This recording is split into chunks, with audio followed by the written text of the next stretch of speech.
નમસ્કાર, હું છું અંજલિ રાવલ અને તમે જોઈ રહ્યા છો ન્યૂ ભારત ન્યૂઝ. વિશેષ પ્રસારણમાં આપનું સ્વાગત છે. આજે આખી દુનિયા જ્યારે વિશ્વ પર્યાવરણ દિવસની ઉજવણી કરી રહી છે, ત્યારે આપણે પ્રકૃતિના સૌથી નજીકના સાથી અને દેશના અન્નદાતા એટલે કે આપણા ખેડૂતોની વર્તમાન પરિસ્થિતિ પર એક અત્યંત ગંભીર અહેવાલ રજૂ કરવા જઈ રહ્યા છીએ. પર્યાવરણીય અસંતુલન અને બદલાતી આબોહવાની સૌથી સીધી અને આકરી અસર જો કોઈના પર પડતી હોય તો તે આપણો ખેડૂત વર્ગ છે. નેશનલ ક્રાઇમ રેકોર્ડ્સ બ્યુરો એટલે કે NCRBના તાજા અહેવાલમાં દેશના અર્થતંત્રને હચમચાવી દે તેવા ચોંકાવનારા આંકડા સામે આવ્યા છે. દેશના 14 રાજ્યોમાં ખેડૂતોની આત્મહત્યાના કિસ્સાઓમાં ચિંતાજનક વધારો નોંધાયો છે, જે કૃષિ ક્ષેત્રની ગંભીર આર્થિક અને સામાજિક ચુનૌતીઓને ઉજાગર કરે છે. ખાસ કરીને ખેતી કરતા ખેડૂતો કરતા ખેતરોમાં પરસેવો પાડતા મજદૂરોની સ્થિતિ વધુ દયનીય બની છે. આવો જોઈએ જમીની હકીકત દર્શાવતો આ વિસ્તૃત ગ્રાઉન્ડ રિપોર્ટ. પર્યાવરણ દિવસ પર ચિંતાજનક વાસ્તવિકતા અને કૃષિ ક્ષેત્રનું ગહન સંકટ. આજે જ્યારે ચારેય તરફ પર્યાવરણની સુરક્ષાની વાતો થઈ રહી છે, ત્યારે ભારતના અન્નદાતાઓ ગહન આર્થિક અને માનસિક સંકટમાં ફસાયા હોવાનું ચિત્ર સ્પષ્ટ થઈ રહ્યું છે. દેશના 14 રાજ્યોમાં ખેડૂતોની આત્મહત્યાના કેસમાં વધારો થયો છે. જો કૃષિ ક્ષેત્રના કુલ આંકડા ઉપર નજર કરીએ તો વર્ષ 2023માં કુલ કિસાન આત્મહત્યાનો આંકડો 4690 હતો, જે વર્ષ 2024માં સામાન્ય ઘટાડા સાથે 4633 નોંધાયો છે. એટલે કે તેમાં અંદાજે 1.2% ઘટાડો થયો છે. તે જ રીતે કૃષિ મજદૂરોની આત્મહત્યાનો આંકડો વર્ષ 2023ના 6096થી ઘટીને વર્ષ 2024માં 5913 થયો છે, જે લગભગ 3% ઘટાડો દર્શાવે છે. સમગ્ર કૃષિ ક્ષેત્રને જો જોવામાં આવે તો વર્ષ 2023માં કુલ 10,786 આત્મહત્યા થઈ હતી, જે વર્ષ 2024માં 2.2%ના ઘટાડા સાથે 10,546 નોંધાઈ છે. જો કે આ સાધારણ ઘટાડા છતાં વાસ્તવિકતા અત્યંત ડરામણી છે. ભારતમાં વર્ષ 2024 દરમિયાન કૃષિ ક્ષેત્ર સાથે જોડાયેલા કુલ 10,546 લોકોએ પોતાનું જીવન ટૂંકાવ્યું છે. આનો અર્થ એ થયો કે દેશમાં દરરોજ સરેરાશ 28 પરિવારો પોતાના ઘરના કમાતા અન્નદાતાને ગુમાવી રહ્યા છે. વધુ ચિંતાની વાત એ છે કે દેશના 13 રાજ્યોમાં કૃષિ મજદૂરો દ્વારા આત્મહત્યા કરવાનો ડર પોતાના નામે ખેતી કરનારા ખેડૂતો કરતાં પણ વધારે થઈ ગયો છે. વર્ષ 2019માં આવા રાજ્યોની સંખ્યા માત્ર 9 હતી, જે હવે વધીને 13 પર પહોંચી ગઈ છે. વર્ષ 2024માં કૃષિ ક્ષેત્રે થયેલી કુલ આત્મહત્યાઓમાં ઓછામાં ઓછો 56% હિસ્સો માત્ર કૃષિ મજદૂરોનો હતો, જે છેલ્લા 5 વર્ષમાં બીજા નંબરનો સૌથી મોટો ચિંતાજનક ગુણોત્તર દર્શાવે છે. રાજ્યોમાં આત્મહત્યાની ગંભીર સ્થિતિ અને રાજ્યવાર આંકડાકીય વિશ્લેષણ જોઈએ તો કૃષિ ક્ષેત્રે ઊભા થયેલા આ સંકટની પ્રાદેશિક સ્થિતિ પર નજર કરીએ તો કેટલાક રાજ્યોમાં આત્મહત્યાના કેસોમાં ખૂબ જ તીવ્ર ઉછાળો જોવા મળ્યો છે. સૌથી વધુ ચિંતાજનક આંકડા રાજસ્થાનમાંથી સામે આવ્યા છે, જ્યાં આત્મહત્યાના કેસમાં 1088%ની અભૂતપૂર્વ અને ચોંકાવનારી વૃદ્ધિ નોંધાઈ છે. તે જ રીતે મધ્યપ્રદેશમાં આ આંકડો 82% જેટલો વધ્યો છે અને દક્ષિણ ભારતના અગ્રેસર રાજ્ય ગણાતા કર્ણાટકમાં પણ આત્મહત્યાના કેસોમાં 82%નો તોતિંગ વધારો દર્જ થયો છે. સમગ્ર દેશમાં મહારાષ્ટ્ર, કર્ણાટક અને આંધ્રપ્રદેશ હજુ પણ કૃષિ ક્ષેત્રની આત્મહત્યાઓના 3 સૌથી મોટા કેન્દ્ર બનેલા છે. વર્ષ 2024ના વર્ષ દરમિયાન આ ત્રણેય રાજ્યોમાં જ દેશની કુલ કૃષિ આત્મહત્યાઓનો 69%થી પણ વધુ હિસ્સો નોંધાયો છે, જે છેલ્લા 6 વર્ષની સરખામણીએ સૌથી ઊંચો આંકડો છે.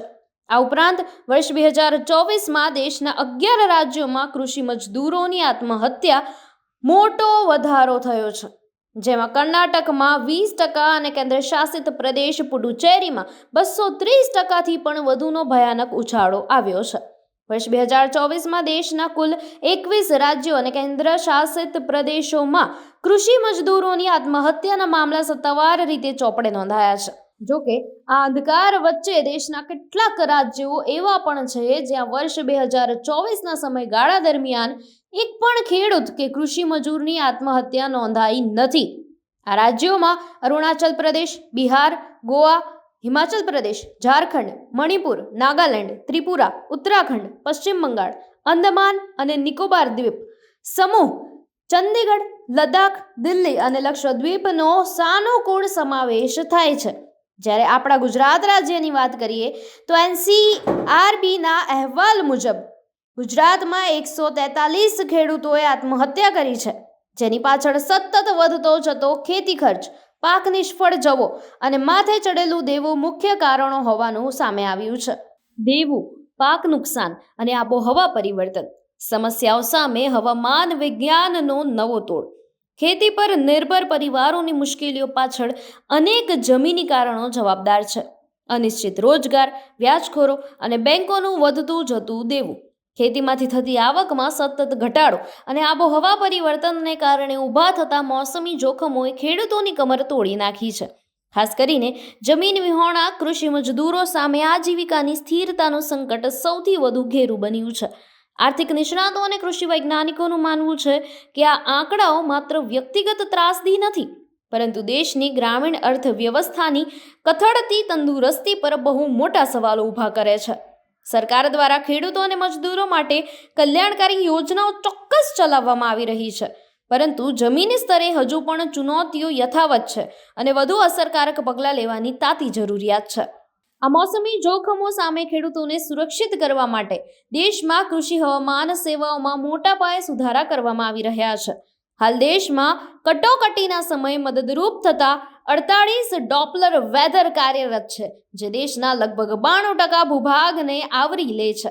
જોકે તટીય વિસ્તારો, પહાડી પ્રદેશો અને દ્વીપ સમૂહોમાં હજુ પણ પૂરતા રડારની અછત વર્તાઈ રહી છે. ભારત હવામાન વિજ્ઞાન વિભાગ દ્વારા અત્યારે દેશભરમાં 1008 ઓટોમેટિક વેધર સ્ટેશન સંચાલિત કરવામાં આવી રહ્યા છે. ખેડૂતોને હવામાનની સચોટ માહિતી સમયસર મળી રહે તે માટે વર્ષ 2026ના ચાલુ વર્ષમાં મિશન મોસમના બીજા ચરણ અંતર્ગત દેશમાં વધુ 200 ઓટોમેટિક વેધર સ્ટેશન અને એગ્રો ઓટોમેટિક વેધર સ્ટેશન સ્થાપવાની મજબૂત યોજના તૈયાર કરાઈ છે.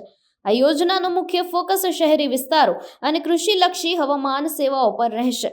આ સાથે જ દેશમાં ગ્રામીણ કૃષિ મોસમ સેવા યોજના હેઠળ ભારતમાં 130 એગ્રોમેટ ફિલ્ડ યુનિટ કાર્યરત છે, જે હાલમાં દેશના ઓછામાં ઓછા 658 જિલ્લાઓને આવરી લઈને ખેડૂતોને પાક બચાવવા માટે પૂર્વ અનુમાન પૂરું પાડી રહ્યા છે. એકંદરે જોવામાં આવે તો વર્ષ 2019થી 2024 દરમિયાન દેશમાં કુલ આત્મહત્યાઓમાં 3%ની વૃદ્ધિ થઈ છે, જે ગ્રામીણ ભારતમાં વધી રહેલા આર્થિક દબાણનો સ્પષ્ટ સંકેત છે. વર્ષ 2024માં દેશના 14 રાજ્યોમાં ખેડૂતોની આત્મહત્યાના મામલા ગત વર્ષની સરખામણીએ વધ્યા છે. આંકડાઓ માત્ર કાગળ પરની સંખ્યા નથી, પરંતુ આપણા દેશના પેટ ભરનારા અન્નદાતાઓની કરુણ કહાની છે, જેને સમયસર ઉકેલવી એ સરકાર અને સમાજ બંનેની સંયુક્ત જવાબદારી છે. NCRBનો આ અહેવાલ આપણને વિચારતા કરી મૂકે તેવો છે. વિશ્વ પર્યાવરણ દિવસે આપણે માત્ર પ્રકૃતિ બચાવવાના મોટા ભાષણો આપવાને બદલે પ્રકૃતિ સાથે સીધા જોડાયેલા ખેડૂત અને ખેત મજદૂરના જીવનને આર્થિક સુરક્ષા આપવી પડશે. જો અન્નદાતા સુરક્ષિત હશે તો જ દેશનું ભવિષ્ય ઉજ્જવળ બનશે. આવા જ વધુ સમાચાર જોવા માટે જોડાયેલા રહો ન્યૂ ભારત ન્યૂઝ સાથે. નમસ્કાર.